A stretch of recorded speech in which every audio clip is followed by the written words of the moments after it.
What's going on, Truck 180 family? As you can see, we've got Project OBS back in the shop today. Had to get a little bit of work done here and there, and we thought it'd be a great opportunity to check out and review the POR15 coating that we put on this frame.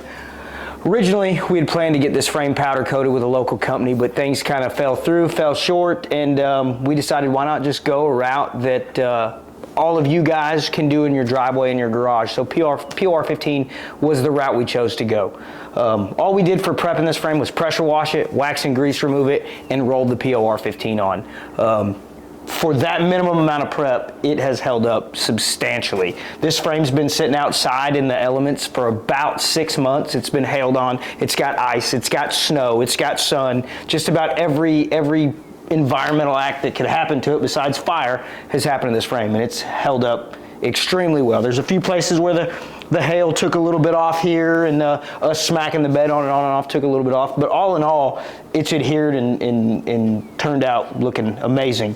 So POR15 is it's a great product, and I highly recommend it if you plan on doing some frame stuff, some control arm stuff. If you just want a really easy product to put on, prep, and coat your frame, your axles, things like that, it's great. Comes in many different colors. It's rollable, it's sprayable, it's brushable, it's self-leveling, and you just paint it on right over the rust. Shoot it off, clean it off, send it.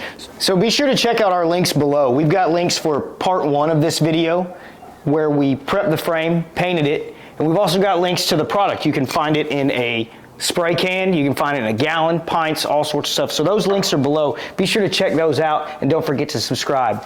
And as always, stay addicted to octane.